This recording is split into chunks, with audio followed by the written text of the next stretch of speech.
حضرت ہود علیہ الصلاۃ والسلام کو اللہ نے اس کے بعد نوح علیہ السلام کی اولاد میں بھیجا, اور نوح علیہ الصلاۃ والسلام کے 3 بیٹے کہا جاتے ہیں, سام, حام اور یافث. انہی تینوں کی آگے نسل چلی ہے. وجعلنا ذریتہ هم الباقین, قرآن میں آتا ہے کہ ہم نے انہی کی ذریت کو باقی رکھا. تو اس لیے نوح علیہ السلام کو آدم ثانی بھی کہا جاتا ہے, دوسرے آدم. یعنی ہم سب کا نسب کہاں جا کے ملتا ہے؟ نوح علیہ السلام سے. تو اس وقت بھی لاکھوں لوگ تھے جو اللہ نے تباہ کر دیے, پھر صرف نوح علیہ السلام سے دوبارہ اللہ نے نسب چلایا. آج جو ہم نے آیت پڑھی نا, اس میں اللہ نے فرمایا ذریۃ من حملنا مع نوح. نوح علیہ السلام کے ساتھ ہم نے جن لوگوں کو سوار کیا تھا نا, جو ان کے بیٹے تھے, اے ان لوگوں کی اولادو, انہو کان عبدا شکورا, وہ تو شکر گزار بندہ تھا. یعنی ہمارے ابا کو جو نجات ملی تھی شکر گزاری کی وجہ سے, اور ان کے جو بیٹے ایمان لائے تھے وہ ایمان والے بیٹے ان کے ساتھ تھے, تو وہ تو اللہ پہ, اس کے رسول پر ایمان لائے, اپنی زندگی تبدیل کی تو بچ گئے, جس کی وجہ سے ہم بھی پیدا ہو گئے. ابا پیدا نہ ہو تو بیٹا پیدا ہو سکتا ہے, یا ابا مر جائیں اولاد کے پیدائش سے پہلے تو بیٹا ہو سکتا ہے. تو اگر کسی نے آپ کے باپ کو بچایا آپ کی ولادت سے پہلے, تو اس نے آپ پر بھی احسان کیا نا, کہ آپ نے اس کی نسل میں پیدا ہونا تھا. تو اگر نوح علیہ الصلاۃ والسلام کے وہ جو 3 بیٹے کشتی میں سوار ہوئے تھے وہ بھی اسی چوتھے کی طرح ہوتے تو پھر ہم پیدا نہ ہوتے. تو اس لیے اللہ نے فرمایا انہو کان عبدا شکورا, نوح اللہ کا شکر گزار بندہ تھا. 950 سال اللہ نے جو مشن دیا اس سے ذرا بھی ادھر ادھر نہیں ہوئے, اسی میں لگے رہے, زندگی اسی میں کھپا دی. تو ان کے وہ بیٹے جو ایمان لائے وہ بھی نوح علیہ السلام کے مشن پہ چلے, انہی کو اللہ نے بچایا, اور آج ان سے کتنے انسانوں کو بھر دیا. تو ان تمام انسانوں کو زندگی ملی ہے نوح علیہ السلام کی تقوی اور آپ کے بیٹوں کے تقوی اور للہیت اور دین اور مذہب کی بنیاد پہ, ورنہ باقی بھی کیا ہو جاتے,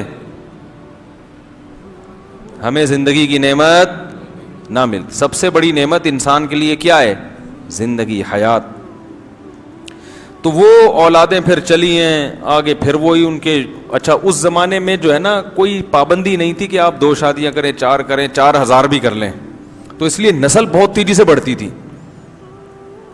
تو جن کے پاس زیادہ پیسہ ہوتا وہ 100 بیویاں رکھ لیتے, جن تو تھوڑے ہوتے غریب ہوتے وہ روڈ ناپتے پھر رہے ہوتے تھے, ٹھیک ہے نا. تو نسلیں بہت تیزی سے بڑھتی تھی, لیکن عمریں لمبی ہوتی تھیں تو ظاہر ہے ہر چیز پھر اسی حساب سے ہوتی ہوگی. تو اس طرح قوم چلی, ان میں توحید تھی, اللہ کی فرما برداری تھی, جتنی نمازیں فرض تھیں وہ سب پڑھتے تھے. آہستہ آہستہ پھر برائی آنا شروع, اور وہی برائی جو نوح علیہ السلام کی قوم میں, کیونکہ مشرک جو ہے نا, مشرک یہ اس کو عقیدت تباہ کرتی ہے. مشرک کو کیا چیز تباہ کرتی ہے؟ عقیدت. عقیدت ایک ایسی چیز ہے کہ آپ جس سے محبت کرتے ہو اس کے خلاف سننا گوارا نہیں کرتے, اس کی تعریف میں جتنا کہا جائے آپ سنو گے. تو اب جب عقیدت آئی تو شرک بھی ساتھ ساتھ آ گیا. اب اگر کوئی شرک کے خلاف بولے, گستاخ. سمجھ رہے ہیں؟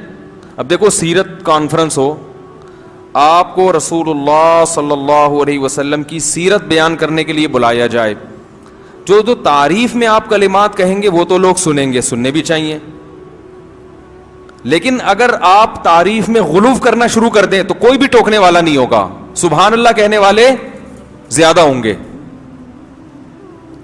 یہ جو ہماری قوم میں شرک آیا ہے یہ کہاں سے آیا ہے؟ نعتوں سے آیا شرک. نعتیہ کلام میں حد سے تجاوز,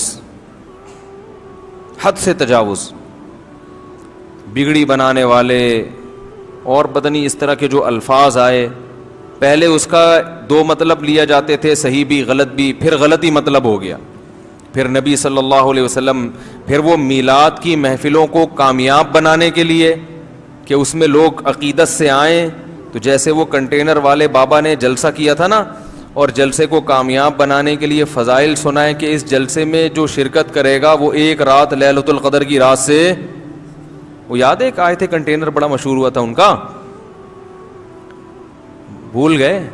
وہ ایک تھے کنٹینر جنہوں نے نبی صلی اللہ علیہ وسلم نے خواب میں آ کے ان کو کہا تھا کہ چندہ چاہیے مجھے، تو وہ اس طرح کے خواب انہوں نے سنائے، کہا نہیں تھا لیکن انہوں نے سنائے کہ وہ چندہ بھی چاہیے اور پتہ نہیں کیا کیا، ٹھیک ٹھاک پیسہ ماشاءاللہ تمیز سے انہوں نے بنایا، اور پھر سیاست میں انہی لوگوں کے خلاف کھڑے ہو گئے جن کے ان پر بے پناہ احسانات تھے، جنہوں نے ان کو پال پوس کے بزرگ بنایا، ٹھیک ہے نا، ان کو پال پوس کے بزرگ بنایا، انہی کے خلاف کنٹینر لے کے میدان میں کھڑے ہو گئے، اور وہ تو اللہ کا فضل ہو گیا کہ کوئی بہانہ مل گیا جلسہ ختم کرنے کا، ورنہ اب تک بیٹھے ہوئے ہوتے، کیونکہ اس جلسے کے انہوں نے اتنے فضائل بیان کر دیے تھے کہ اب وہ واپس جانا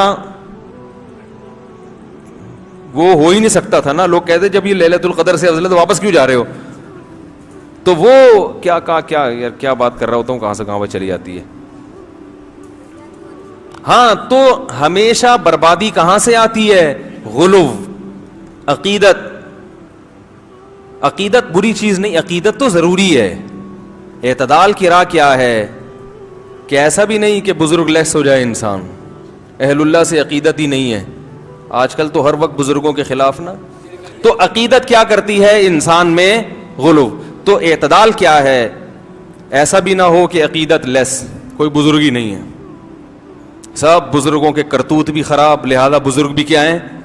خراب ہیں، تو بزرگ ہر زمانے میں ہول سیل کے حساب سے موجود رہیں گے، لیکن بزرگوں کی حیثیت کو ان کے مقام سے زیادہ بڑھانا یہ کس کا طریقہ ہے؟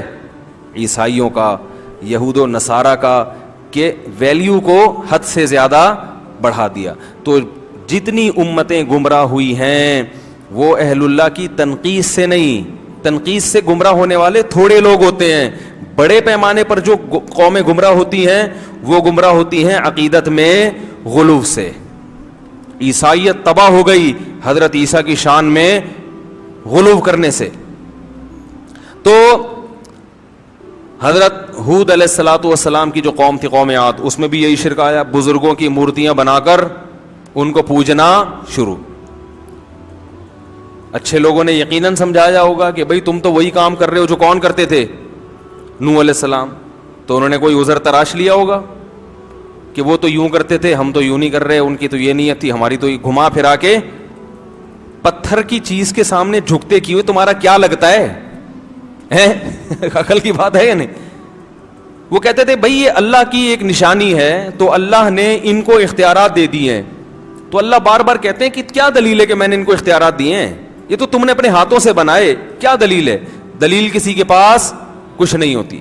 تو اللہ تعالیٰ فرماتے ہیں وَإِلَىٰ عَادٍ أَخَاهُمْ هُودًا، ہم نے قوم عاد کی طرف ہود علیہ السلام کو بھیجا، اور یہ قوم عاد بڑے زبردست قد والے لوگ تھے، ظاہر ہے قد اس زمانے کے ویسے ہی لمبے ہوتے تھے، کھجور کے تنوں جیسے ان کے قد ہوا کرتے تھے۔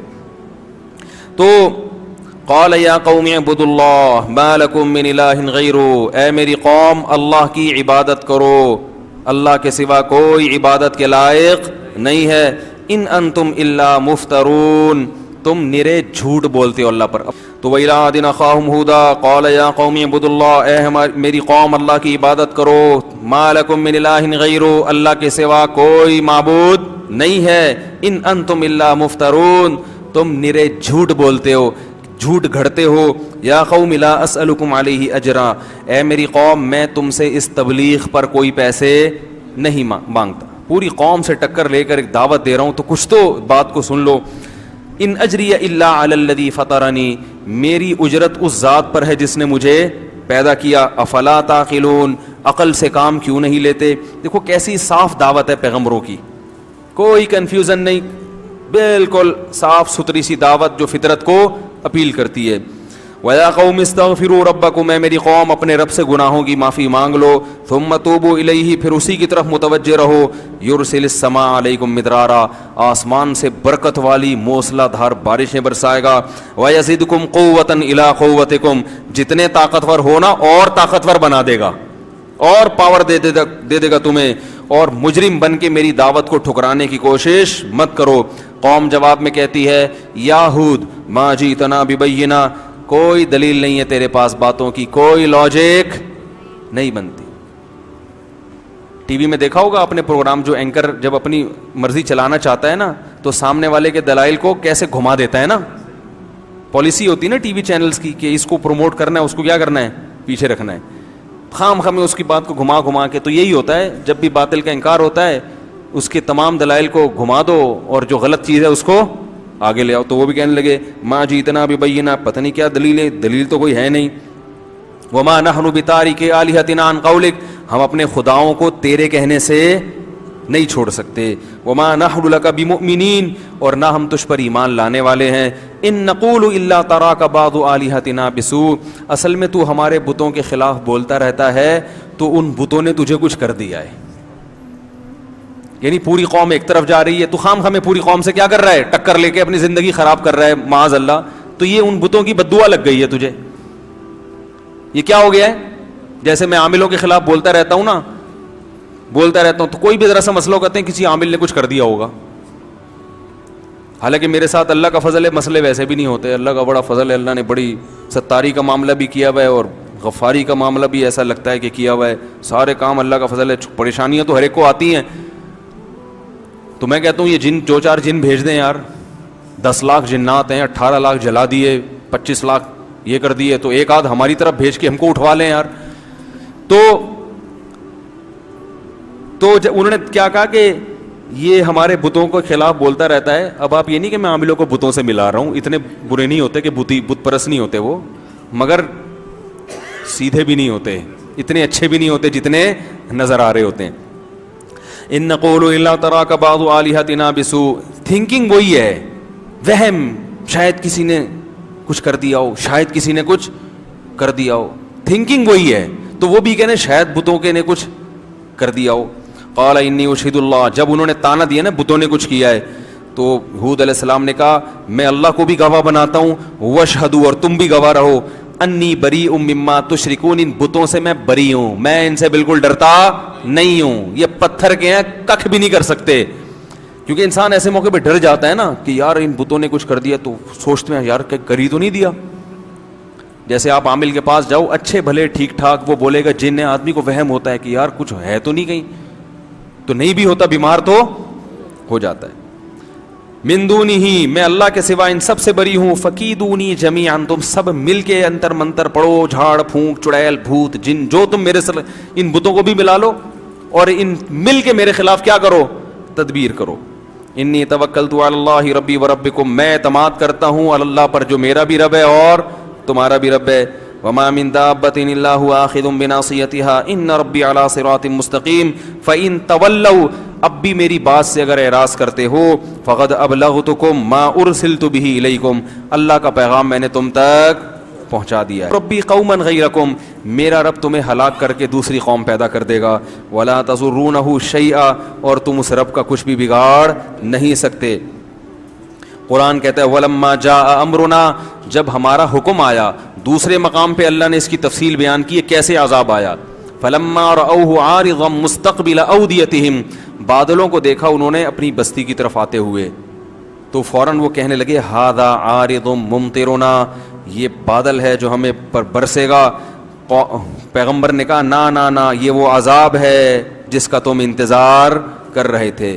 تدمر کل شیء بامر ربها، ایسا طوفان آنے والا ہے جو رب کے حکم سے ہر چیز کو اکھاڑ کر پھینک دے گا. سورہ حاقہ میں اللہ نے اس عذاب کی تفصیل بیان کی. کذبت، کیا ہے الحاقۃ ما الحاقۃ وما ادراک ما الحاقہ. کذبت ثمود وعاد بالقاریہ فاما ثمود فاہلکوا بالطاغیہ واما عاد فاہلکوا بریح صرصر عاتیہ. سرکش ہوا، یہ ایک آواز ہوتی ہے نا جس ہوا میں اس کو سرسر کہا جاتا ہے، ہوں کر کے آواز نہیں آ رہی تھی، خطرناک آواز. ایسی آواز والی ہوا عاتیہ جو سرکش. دیکھو ہوا کیسے سرکش ہوگی؟ ہوا کا مطلب جو بے لگام ہوا ہو, جو قابو میں نہ آ رہی ہو, جو کسی کی سننے کے لیے تیار نہ ہو, ایسی خطرناک ہوا. سخرها علیہم 7 لیال, 7 راتیں وہ ہوا چلی ہے. و8 ایام, اور 8 دن, 7 راتیں اور 8 دن اتنی تیز ہوا چلی ہے. 7 لیال و8 ایام حسوما فتر القوم فیہا سرعا. اے مخاطب, اگر تو 8ویں دن اس قوم کو دیکھتا ایسا لگتا بڑے بڑے پہلوان ہیں جو پچھاڑ کر گرائے گئے ہیں. ہواؤں نے ان کو اچھال اچھال کر زمین پہ پٹخا تھا. جیسے رنگ میں پہلوان ہوتا ہے نا, اس کو پچھاڑنا پڑتا ہے, گرتا نہیں ہے. تو اللہ نے ان کی طاقت اور قوت اور ان کے قد کو بھی بیان کیا اس منظر میں کہ ایسے لگ رہا تھا پہلوانوں کو زمین پہ پچھاڑ کر گرایا گیا ہے. فَتَرَى الْقَوْمَ فِيهَا سَرْعَا كَأَنَّهُمْ أَعْجَازُ نَخْلٍ خَاوِيَةٍ, جیسے کھجور کے تنے الٹے پڑے ہوئے ہوتے ہیں نا, یہ کیفیت تھی. فَهَلْ تَرَى لَهُم مِّن بَاقِيَةٍ, اللہ ہم سے پوچھتے ہیں بتاؤ ایک بھی ان میں باقی چھوڑا تیرے رب نے؟ کوئی نظر آتا ہے ان کا نام و نشان, ان کی اولادوں میں کوئی نظر آتا ہے؟ یہ 2 قومیں تھی طاقتور, قوم سمود اور قوم عاد. قوم عاد کے بعد قوم سمود آئی, یہ بھی بڑے طاقتور تھے. تو یہ تو کہتے تھے من اشد منا قوہ, ہم سے زیادہ طاقتور دنیا میں کون ہے, ہم سے زیادہ طاقتور کون ہے. یہ تو فخر سے کہا کرتے تھے ہم تو بہت اونچے قد کے لوگ ہیں. تو ان دونوں قوموں کو اللہ نے ایک کو آواز سے ہلاک کیا, طاغیہ, زوردار آواز تھی جس سے قوم سمود کے کلیجے پھٹ گئے, فرشتے نے چیخ ماری. اور اس قوم عاد کو کس سے ہلاک کیا؟ ہوا سے. علماء نے اس میں حکمت بیان کی ہے کہ بھائی کسی قوم کو اللہ پانی میں غرق کر رہا ہے, کسی کو زلزلے سے تباہ کر رہا ہے, کسی پہ پتھروں کی بارش ہو رہی ہے, تو ان کو ہوا اور آواز سے کیوں؟ اس کی وجہ یہ بیان کی کہ ان کا دعویٰ تھا ہم بہت پاورفل ہیں, طاقتور ہیں. آواز کے ذریعے مرنا آسان نہیں ہے, بہت زوردار بھی دھماکہ ہوتا ہے تو زیادہ زیادہ کان کا پردہ پھٹ جائے گا نا, انسان تو ہلاک نہیں ہوتا اس سے. لیکن اللہ نے اپنے عذاب سے بتا دیا کہ تم تو میرے فرشتے کی آواز بھی برداشت نہیں کر سکتے, تو ہم تو تمہیں آواز سے مار دیں. اس کائنات میں ایسی ایسی آوازیں ہیں کہ اگر اللہ ان پہ کنٹرول نہ کرے تو وہ آوازوں سے انسانوں کے کلیجے پھٹ جائیں.